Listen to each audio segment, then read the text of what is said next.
मैं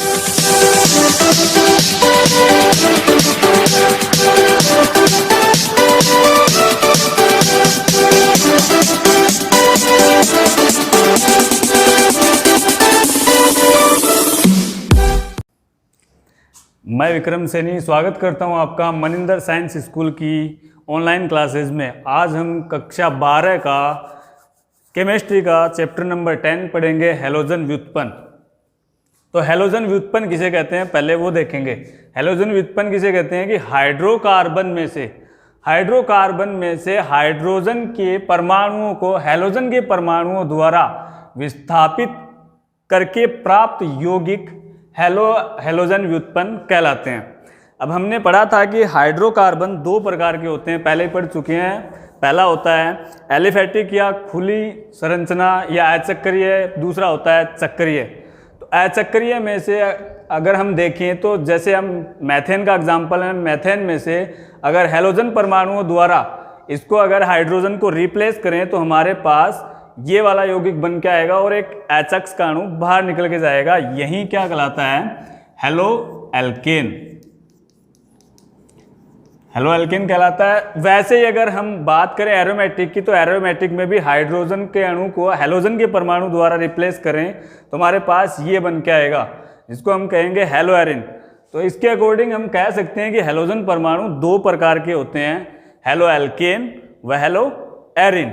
तो अपन पहला पढ़ रहे हैं हेलो एल्केन। हेलो एल्केन क्या होता है कि कार्बन की खुली एलिफैटिक संरचना में से अगर हम हैलोजन परमाणुओं द्वारा इसके हाइड्रोजन परमाणुओं को रिप्लेस करें या प्रतिस्थापित करें तो वो जिससे प्राप्त जो यौगिक होंगे वो क्या कहलाएंगे? Haloalkane. दोबारा बता रहा हूं कि एल्केन में से हाइड्रोजन के परमाणुओं को हैलोजन के परमाणुओं द्वारा विस्थापित करने से प्राप्त यौगिक हेलो एल्केन कहलाते हैं। वैसे ही अगर हम इसकी बात करें तो इसमें 4 हाइड्रोजन है मैथेन में, तो चारों को अगर रिप्लेस करें तो हमारे पास 4 प्रकार के यौगिक बन के या 4 प्रकार के यौगिकों का मिश्रण प्राप्त होता है। तो उसी के अकॉर्डिंग इसका फर्स्ट टॉपिक लेंगे हेलो एल्केन का नामकरण व वर्गीकरण। तो नामकरण भी साथ साथ करेंगे और इसका वर्गीकरण भी। तो अगर नामकरण के लिए अपन पढ़ें तो जैसे नामकरण के लिए क्या होगा, जैसे भी अपने पास कोई भी यौगिक होगा उसमें IUPAC के अकॉर्डिंग नामकरण करेंगे। तो सबसे पहले क्या रूल होता है, वहीं कार्बन की लंबी श्रृंखला का चयन करते हैं और 2 या 2 से अधिक प्रतिस्थापी मतलब अलग अलग प्रतिस्थापी होने पर अल्फ़ाबेट अंग्रेजी वर्णमाला के अनुसार कम पहले आने वाले वर्ण को प्राथमिकता देते हैं। तो उसी के अकॉर्डिंग हम इसकी नंबरिंग करते हैं। तो नंबरिंग होगी ये, अगर इसका नाम लिखें तो 2 ब्रोमो 3 क्लोरो ब्यूटेन, ऐसे इनका नामकरण करेंगे। तो अभी हम आगे बढ़ेंगे। तो वर्गीकरण का फर्स्ट पार्ट है हैलोजन परमाणु की उपस्थिति के आधार पर, मतलब जो भी यौगिक है उसमें जितने हैलोजन परमाणु होंगे उनकी उपस्थिति के आधार पर उनको 4 भागों में बांटा गया है, mono halo alkane, die halo alkane, try halo alkane और टेट्रा हेलो एल्केन। तो 4 प्रकार के होते हैं। इनके सूत्र देख लीजिए। मोनो हेलो एल्केन में क्या होगा, सिर्फ एक हैलोजन परमाणु होगा। डाई हेलो एल्केन में 2 हैलोजन के परमाणु होंगे। ट्राई में 3 हैलोजन के परमाणु होंगे और टेट्रा में 4 हैलोजन के परमाणु उपस्थित होंगे। अगर इनके हम सामान्य नाम की बात करें, क्योंकि नामकरण अपन साथ साथ पढ़ रहे हैं, तो सामान्य नाम की बात करें, हमने 3 प्रकार की पद्धतियां पढ़ी हैं नामकरण की, IUPAC, रूढ़ और व्युत्पन्न। सामान्य नाम लगभग व्युत्पन्न और रूढ़ पद्धति के अनुसार लिखे जाते हैं। तो उसके अकॉर्डिंग उसमें कोई प्रतिस्थापी नहीं होता। तो उसके अकॉर्डिंग अगर हम लिखेंगे तो इसका मोनो हेलो एल्केन का सामान्य नाम होगा मेथिल क्लोराइड और इसी का IUPAC नाम होगा। तो IUPAC हम किसके अकॉर्डिंग लिखते हैं, कार्बन की लंबी श्रृंखला चुनते हैं, उसके बाद उसको नंबरिंग करते हैं, प्रतिस्थापी को कम से कम अंक देते हैं। तो उसके अकॉर्डिंग हम करें तो इसमें एक ही कार्बन है और प्रतिस्थापी जुड़ा हुआ है, इसलिए प्रतिस्थापी का नाम पहले लिखेंगे क्लोरो, और एक कार्बन है उसके लिए मैथ यूज किया, और सभी इस कार्बन के सभी बंध क्या हैं, सिंगल सिंगल हैं, इसलिए हमने लास्ट में एन या अनुलग्न एन लगाया, तो इसका आईयूपीएसी नाम बना क्लोरोमेथेन।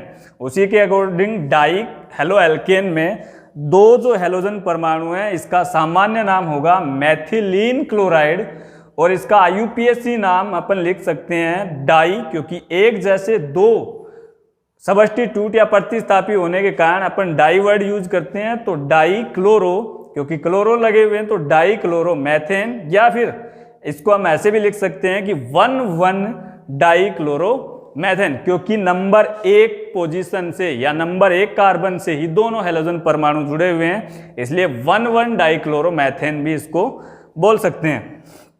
थर्ड है ट्राई हेलो एल्केन, जिसका कॉमन नेम या सामान्य नाम है क्लोरोफॉर्म, और क्लोरोफॉर्म में एक कार्बन के साथ 3 क्लोरीन के परमाणु जुड़े हुए हैं, तो इसलिए अपन इसको आईयूपीएसी नाम लिखेंगे इसका ट्राई क्लोरोमेथेन या 1,1,1 ट्राई क्लोरोमेथेन। फोर्थ है टेट्रा हेलो एल्केन, इसमें हम देखेंगे कि एक कार्बन के साथ 4 क्लोरीन के परमाणु जुड़े हुए हैं, तो इसका सामान्य नाम अगर हम लिखेंगे तो कार्बन टेट्रा क्लोराइड, या यूपीएससी नाम की बात करें तो टेट्रा क्लोरोमेथेन या फिर 1,1,1,1 टेट्रा क्लोरोमेथेन। ये था इसका वर्गीकरण। तो हेलो एल्केन कार्बन की उपस्थिति के आधार पर 3 भाग होते हैं। पहला प्राथमिक हेलो एल्केन, पहला है प्राथमिक हेलो एल्केन। प्राथमिक हेलो एल्केन क्या होता है कि वह यौगिक जिसमें हेलोजन परमाणु प्राथमिक कार्बन से जुड़ा हुआ हो उसे हम प्राथमिक हेलो एल्केन कहते हैं। जैसे कि हेलोजन परमाणु जिस कार्बन से जुड़ा हुआ है वो कार्बन एक कार्बन से जुड़ा होना चाहिए, या फिर हेलोजन परमाणु जिस कार्बन से जुड़ा हुआ है वो किसी भी कार्बन से नहीं जुड़ा हुआ होना चाहिए। या फिर अगर इसको हम बढ़ाकर भी लिख सकते हैं, लॉन्गेस्ट चेन यूज कर सकते हैं। तो अगर प्राथमिक कार्बन किसे कहते हैं, मतलब हेलोजन परमाणु जिस कार्बन से जुड़ा है वो कार्बन या तो एक कार्बन से जुड़ा होना चाहिए, या फिर हेलोजन परमाणु जिस कार्बन से जुड़ा वो कार्बन किसी से नहीं जुड़ा होना चाहिए, वो कहलाता है प्राथमिक कार्बन। तो प्राथमिक हेलो एल्केन मैंने क्या कहा था कि हेलोजन परमाणु प्राथमिक कार्बन से जुड़ा हुआ होगा। तो इसके अपन नामकरण साथ में पढ़ रहे हैं, तो इनका नामकरण करेंगे, सामान्य नाम लिखेंगे और साथ में आईयूपीएसी नाम।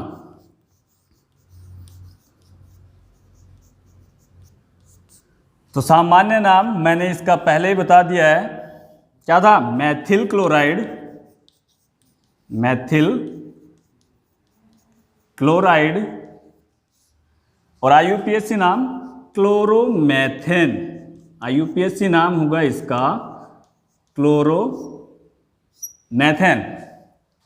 दूसरा अगर हम इसकी बात करें तो क्या हो जाएगा, एथिल क्लोराइड, सामान्य नाम हो जाएगा इसका एथिल क्लोराइड, और आईयूपीएसी नाम हो जाएगा इसका क्लोरोएथेन, क्लोरोएथेन। थर्ड इसका क्या हो जाएगा, प्रोपिल क्लोराइड, सामान्य नाम प्रोपिल क्लोराइड, और आईयूपीएसी नाम हो जाएगा इसका 1-क्लोरोप्रोपेन, 1-क्लोरोप्रोपेन। क्योंकि आईयूपीएसी में अपन सबसे पहले लंबी कार्बन श्रृंखला का चयन करेंगे, अब इसमें डबल ट्रिपल बॉन्ड नहीं है, इसलिए अपन क्या करेंगे, प्रतिस्थापी को कम से कम अंक पे रखेंगे, तो 1-क्लोरोप्रोपेन। ये था आपका प्राथमिक हेलो एल्केन। अब हम दूसरा पढ़ेंगे, द्वितीयक हेलो एल्केन।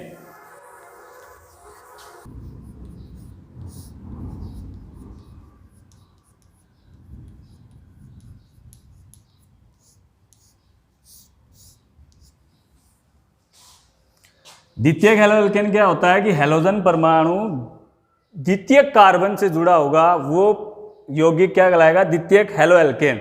मतलब इसमें जो हैलोजन परमाणु होगा वो सेकंड नंबर कार्बन से जुड़ा होगा। मतलब सेकंड 2 डिग्री या सेकंड कार्बन किसको कहते हैं, हैलोजन परमाणु। जिस कार्बन से जुड़ा होगा वो कार्बन अन्य 2 कार्बन परमाणुओं से जुड़ा हुआ होगा।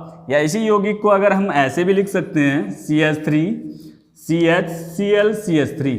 कहने का मतलब दोनों यौगिक एक ही हैं। कहने का मतलब ये है कि हैलोजन परमाणु जिस कार्बन से जुड़ा होगा वो कार्बन अन्य 2 कार्बन परमाणुओं से जुड़ा होगा। या इसको हम कहें तो 2 डिग्री कार्बन है, 2 डिग्री कार्बन से हैलोजन परमाणु जुड़ा हुआ होना चाहिए।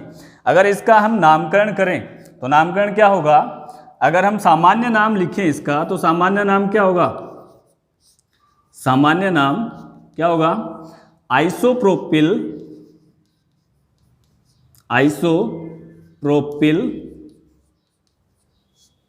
क्लोराइड।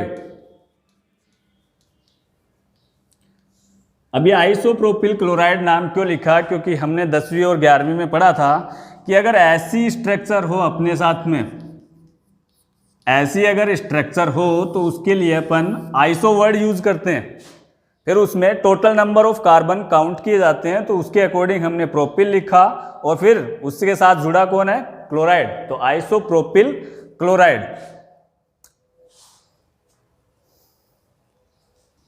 तृतीयक हेलो एल्केन मतलब इसमें क्या होगा कि हैलोजन परमाणु 3 डिग्री कार्बन मतलब तृतीयक कार्बन से जुड़ा हुआ होगा। अगर इसका एग्जाम्पल लिखें हम तो हैलोजन परमाणु जिस कार्बन से जुड़ा होगा वो कार्बन अन्य 3 कार्बन परमाणुओं से जुड़ा हुआ होगा। इसको कहते हैं तृतीयक कार्बन या तृतीयक हेलो एल्केन। इसका सामान्य नाम लिखें तो क्या होगा, सामान्य नाम तृतीयक ब्यूटिल क्लोराइड, तृतीयक ब्यूटिल क्लोराइड। या फिर IUPAC लिखें, IUPAC में लॉन्गेस्ट चेन ये हो जाएगी और नंबर देंगे तो 1 2 3, तो 2 क्लोरो 2 मैथेन 2 मैथिल प्रोपेन, ये इसका IUPAC नाम हो जाएगा। तो पहला हमने पढ़ा कि हैलोजन परमाणु की उपस्थिति के आधार पर, और उसका दूसरा पार्ट है allylic halo alkane. Allylic halo alkane क्या होता है कि वे यौगिक जिनमें हैलोजन परमाणु किसी sp3 संकृत कार्बन से जुड़ा हो और वो sp3 संकृत कार्बन डबल बॉन्डेड मतलब द्विबंधित कार्बन परमाणुओं से जुड़ा हुआ हो, तो वो कार्बन क्या कहलाता है, एलिलिक कार्बन कहलाता है। जैसे ये वाला एग्जाम्पल, इसमें हैलोजन परमाणु sp3 संकृत कार्बन से जुड़ा हुआ है। संकरण कैसे निकालते हैं मैंने बताया हुआ है कि कार्बन के लोन पेयर देखो, या जो भी आपने जिसका भी हमें ये जो संकरण ज्ञात करना है उसमें लोन पेयर देखो, या फिर उसमें सिग्मा बॉन्ड कैलकुलेट करो। तो इसमें कार्बन के पास कोई लोन पेयर नहीं है, सिग्मा बॉन्ड काउंट करें तो 4 है, इसलिए ये कार्बन कितना डिग्री है, कितना हाइब्रिडाइजेशन है इसमें, sp3 हाइब्रिडाइजेशन है। तो जिसमें हैलोजन परमाणु sp3 संकृत कार्बन से जुड़ा हो और वो sp3 संकृत कार्बन डबल बॉन्डेड कार्बन परमाणु से जुड़ा हुआ होना चाहिए। ऐसा कोई यौगिक है तो वो एलिलिक हेलो एल्केन कहलाता है। जैसे इसका सामान्य नाम होगा एलिलिक क्लोराइड, सामान्य नाम तो सभी को पता ही होगा एलिलिक क्लोराइड।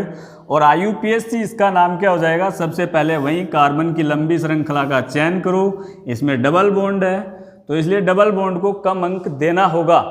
इसलिए अगर डबल बॉन्ड को कम अंक दें तो उसके अकॉर्डिंग लिखेंगे तो 3 क्लोरो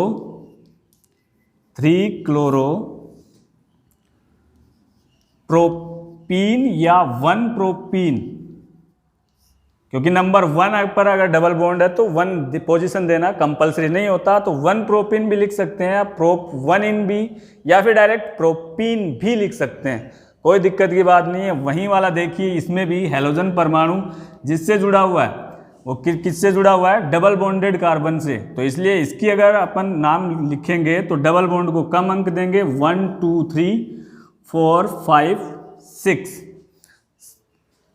क्या हो जाएगा। और वैसे सामान्य नाम क्या होगा इसका, सामान्य नाम क्या होगा, बेंजील क्लोराइड या एलिलिक क्लोराइड। एलिलिक क्लोराइड ये भी, तो एलिलिक क्लोराइड। और IUPAC नाम क्या हो जाएगा इसका, 3 क्लोरो साइक्लोहेक्जीन, 3 क्लोरो साइक्लोहेक्जीन ये हो जाएगा।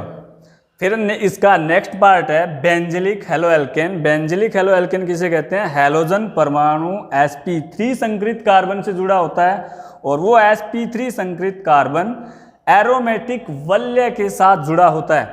ऐसा कोई यौगिक होता है तो वो क्या कहलाता है, बेंजिलिक हेलोएल्केन। जैसे कि इसमें हैलोजन परमाणु sp3 संकृत कार्बन से जुड़ा हुआ और sp3 संकृत कार्बन एरोमेटिक वलय के साथ जुड़ा हुआ है। अगर इसका अपन सामान्य नाम लिखें तो क्या होगा, सामान्य नाम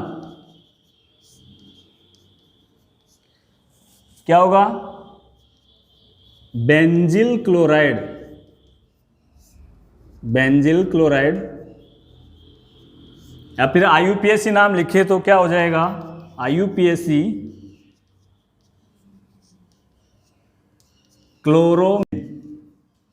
क्लोरोमेथिल बेंजीन। इसका फोर्थ पार्ट है वाइनिलिक हेलोएल्केन। वाइनिलिक हेलोएल्केन क्या होता है, हैलोजन परमाणु सीधा डबल बॉन्डेड कार्बन के साथ जुड़ा होता है। ऐसे यौगिक को वाइनिलिक हेलोएल्केन कहते हैं। जैसे कि इसमें हैलोजन परमाणु जिस कार्बन से जुड़ा हुआ है वो कार्बन डबल बॉन्डेड कार्बन के साथ जुड़ा हुआ है, तो ये होगा वाइनिलिक क्लोराइड। तो इसका सामान्य नाम क्या होगा, वाइनिलिक क्लोराइड,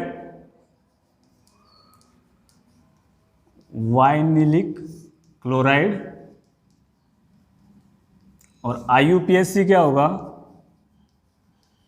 IUPAC नाम क्या होगा इसका, 1 क्लोरो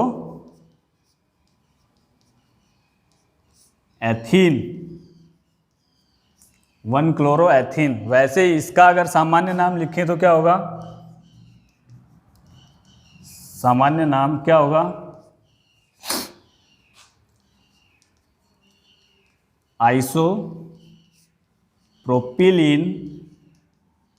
आइसोप्रोपिलीन क्लोराइड। और IUPAC क्या होगा,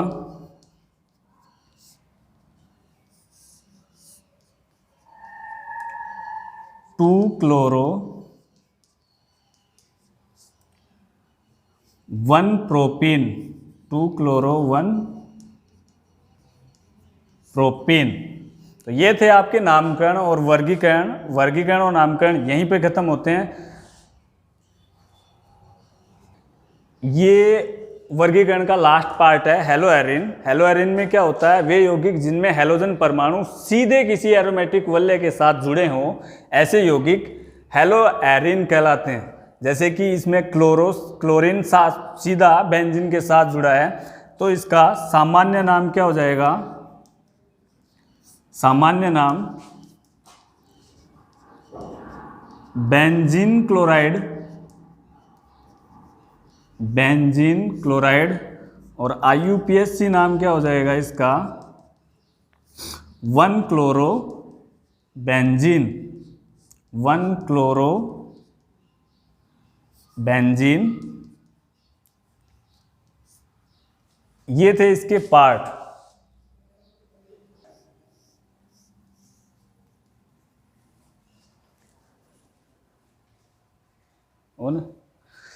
हाँ, तो हेलोएल्केन में CH बंध की प्रकृति पढ़ेंगे। अगर हम एग्जाम्पल है हेलोएल्केन का, क्लोरोमेथेन का, तो इसमें अपन देखेंगे कि सेंट्रल एटम कार्बन है, कार्बन का एटॉमिक नंबर 6 होता है और इसका इलेक्ट्रॉनिक विन्यास जो है वो होता है 1s2 2s2 2p2।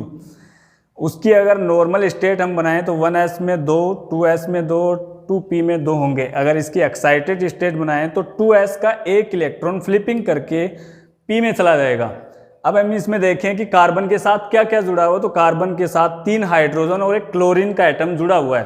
तो वैसे ही इसमें क्या होगा, एक इलेक्ट्रॉन से एक हाइड्रोजन का जो परमाणु है वो क्या करेगा, साझेदारी करके सहसंयोजक बंध बनाएगा। वैसे तीनों हाइड्रोजन कार्बन के तीनों इलेक्ट्रॉनों के साथ सहसंयोजक बंध बनाएंगे। चौथा, क्लोरीन में एक क्या होता है, क्लोरीन का एटॉमिक नंबर 17 होता है और इसका अगर इलेक्ट्रॉनिक विन्यास अगर हम देखें तो 3s2 और 3p5 होता है। तो इसमें भी एक इलेक्ट्रॉन अनपेयर्ड होता है, वो कार्बन के अनपेयर्ड इलेक्ट्रॉन से साझेदारी करके बंध बनाता है। वैसे अगर हम इसमें देखें कि कार्बन का एक इलेक्ट्रॉन हाइड्रोजन के एक इलेक्ट्रॉन की साझेदारी करके सहसंयोजक बंध बना रहा है, इसमें भी तो ये है इसकी ऑर्बिटल स्ट्रक्चर, कक्षीय संरचना। इसी प्रकार पूरे कार्बन में sp3 संकरण होता है। कैलकुलेट कर लीजिए, 1 बंध, 2 बंध, 3 बंध, 4 बंध, तो sp3 संकरण है। और ये क्लोरीन के कौन से ऑर्बिट के साथ संकृत हो रहा है, p ऑर्बिट के साथ। तो इसलिए इसमें जो अतिव्यापन होता है वो कौन सा होता है, sp3p अतिव्यापन होता है। अब आराम से समझिए, अब ये जितने भी इस स्ट्रक्चर में बंध बने हैं, या इसमें समझिए या इसमें समझिए, इस जितनी भी स्ट्रक्चर में बंध बने हैं वो आपस में इलेक्ट्रॉन की पार्टिसिपेशन से बने, मतलब उनकी साझेदारी से बनने। और साझेदारी से बनने वाला जो बंध होता है वो क्या होता है, सहसंयोजक बंध। ये सभी बंध कैसे हैं, सहसंयोजक बंध हैं। लेकिन हमें इतना भी पता है कि कार्बन और क्लोरीन के बीच में जो बंध है उसमें क्लोरीन की विद्युत ऋणता अधिक होने के कारण इस बंध के इलेक्ट्रॉन हैं वो आंशिक रूप से क्लोरीन की ओर विस्थापित होंगे, जिससे कार्बन पे आंशिक धन आवेश और क्लोरीन पे आंशिक ऋण आवेश आ जाएगा, जिससे इस बंध की जो प्रकृति है वो बाद में क्या हो जाएगी, ध्रुवीय। तो इसका मतलब अपन ये कह सकते हैं कि ये बंध सहसंयोजक होते हुए भी इसकी प्रकृति क्या होती है, ध्रुवीय होती है। और क्यों होती है, क्योंकि क्लोरीन की विद्युत ऋणता कार्बन से ज्यादा होती है, इसलिए इस बंध के जो इलेक्ट्रॉन है वो कुछ या आंशिक रूप से क्लोरीन की ओर विस्थापित हो जाएंगे, जिससे इस पे आंशिक ऋण आवेश और इस कार्बन पर आंशिक धन आवेश आ जाएगा। आज के लिए इतना ही, बाकी नेक्स्ट क्लास में पढ़ेंगे।